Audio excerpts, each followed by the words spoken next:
In the previous video, we learned about the basics of relational database and MySQL database. In this video, we are going to discuss about handling the tables inside the MySQL database. So how do you query the data from the database? So there are some structured commands to interact with to handle the relational databases. So select statement uh,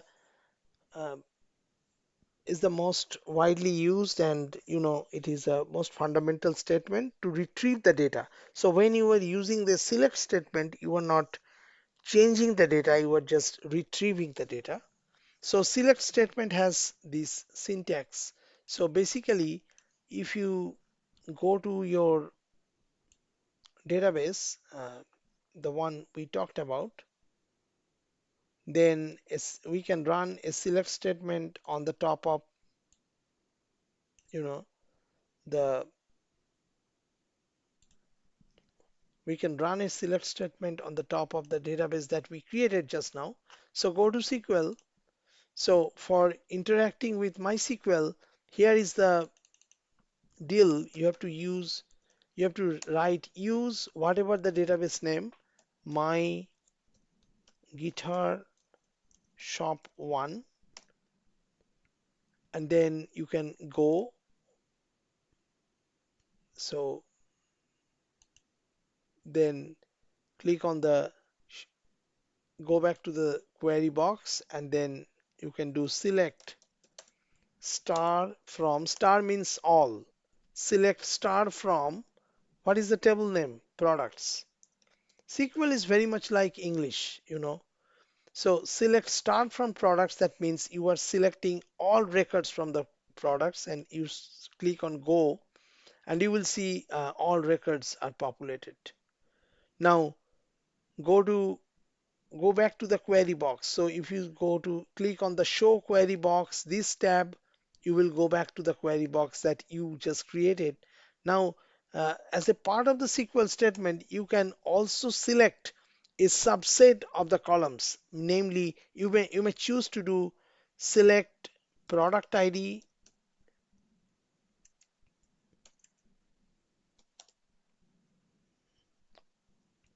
product code, product name, list price from the products table.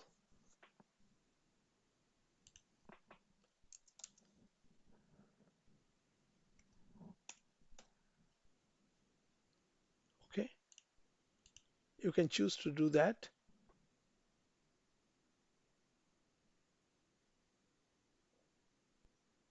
Okay, let's try to execute this command. So if you do that, then only these columns will be displayed on your result set.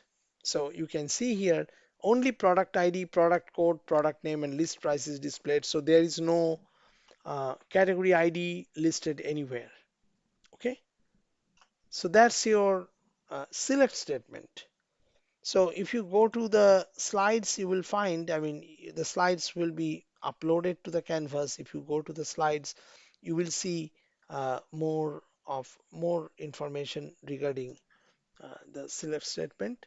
Now, by the select statement, you can also narrow down, you can apply some filters. How do you apply the filters? This is where you introduce the where clause. So you write select start from products where category ID equals 2. You want to see the results for which only the category ID equals 2. So basically what you do from the programming perspective, SQL perspective, what you do here, select start from products where category ID equals 2. Then click on go, and you will see only those products are displayed for which the category ID is 2. So you see it here. this category ID equals to. Okay.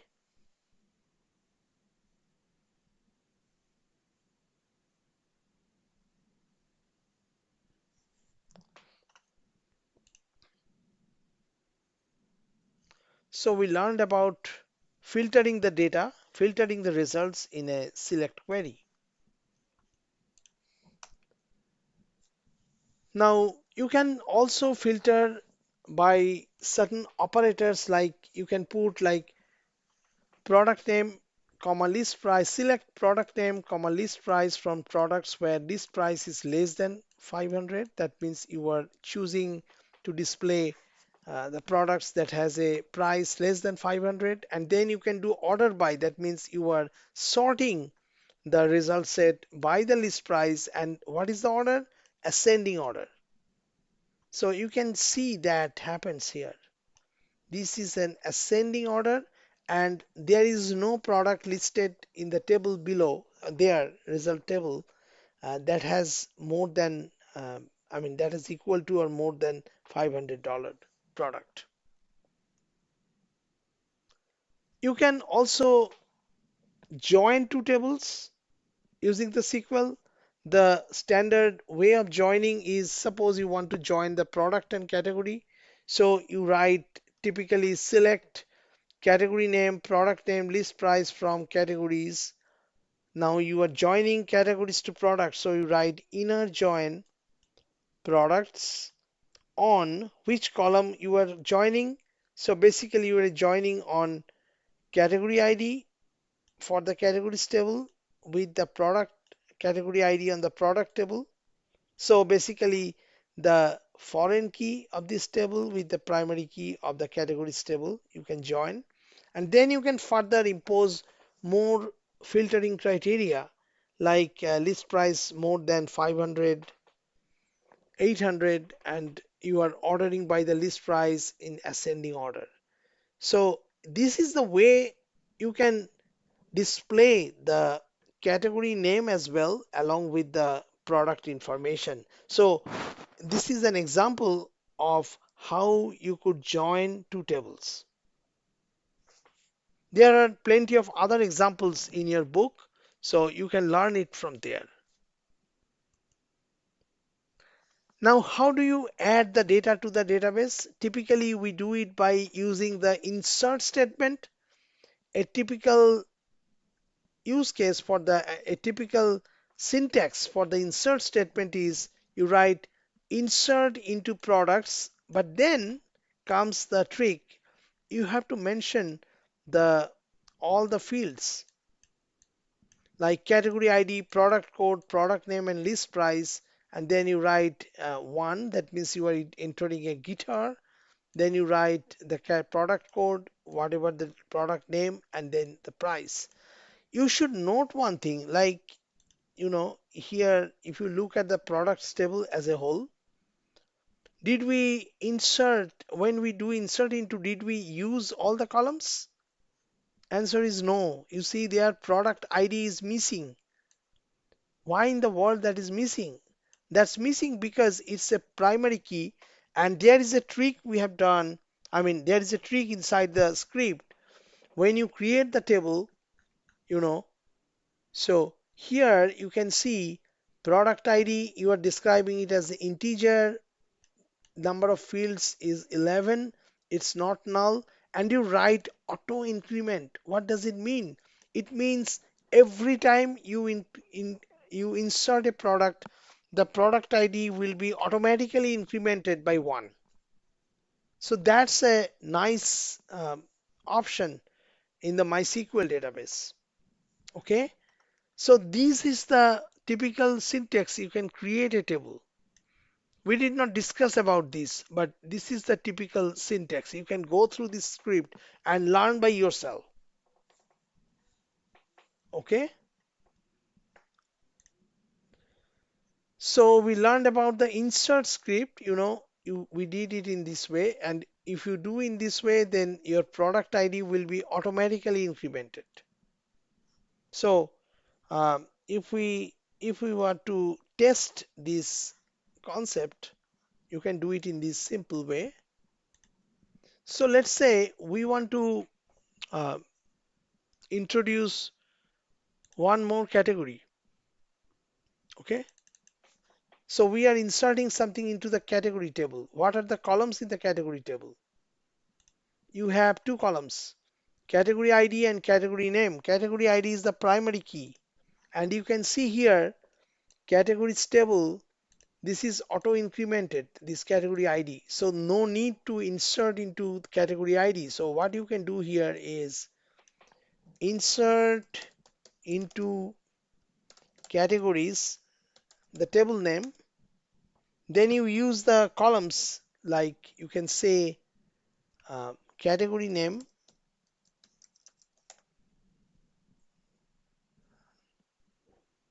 You should put a parenthesis here, and then you write values. Let's say we are introducing a new category called flute. Okay. Now let us click on go. So it is included there now. So if we go to the categories table, here is what we will see.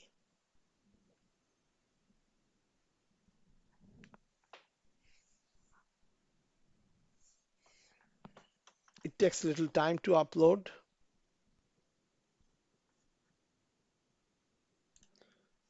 So you can see that you have guitars, brushes, drums, and flute. That's what we inserted, right?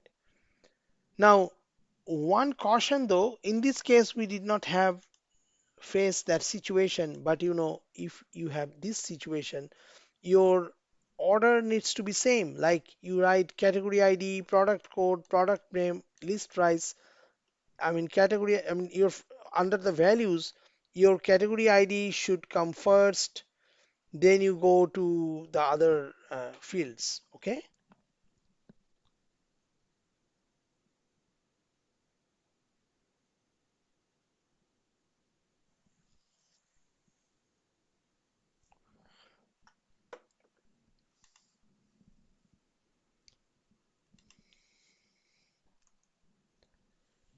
There is another type of statement called update statement.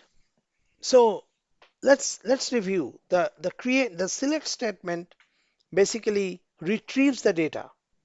The insert statement creates the data, but update statement modifies the data or edits the existing data. So the syntax should be update products. So you write the update keyword, then you write the table name product, then you write set. Set which column? Product name equals, you write the name, and then you write where product code equals whatever. So you are editing the value of a column. Let's say we have, let's go there and let's do an update to an existing column. Okay. So go to the products table, and let us say there is a situation that, I mean, someone, there is a guitar shop, and the guitar, one of the product has a price change. So maybe this product has a change of price. This becomes $799, 100 increase. So how do you handle that?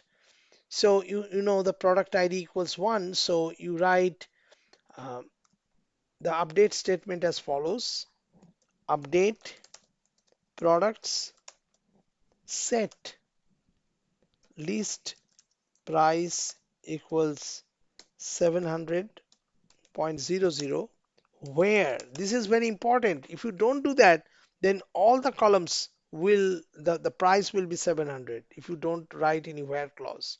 So you write product ID equals 1, and then you click the go, and you will see what happened there.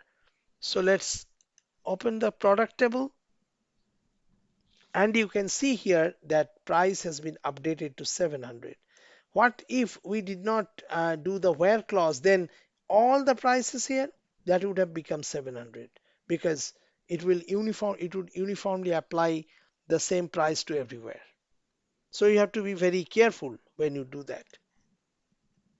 Okay. So the columns could be updated in one row or in multiple rows, depending on your choice. Maybe you want to increase the list price. You can set all guitars to be to have the same price, $299. Then you have to use the category ID equals 1. Now the last statement to manipulate the database is called the delete statement, and delete statement has a following syntax. You write delete from table name where whatever criteria. So let's delete the new category that we created from the category table. So right now we have the following categories. Let's go to the category table. So we have guitars, basses, drums, and flute. We want to get rid of flutes. So go to SQL, just do delete from categories where this is very important. If you just do delete from categories, guess what? What is going to happen? All the records will be deleted. We don't want that. So we can do cate category ID equals 4 and then you press go.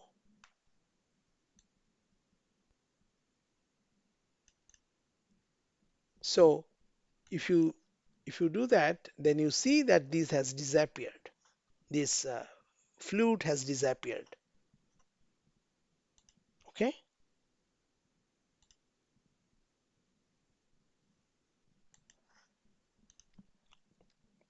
Similarly, you can delete multiple rows depending on what you put on where clause.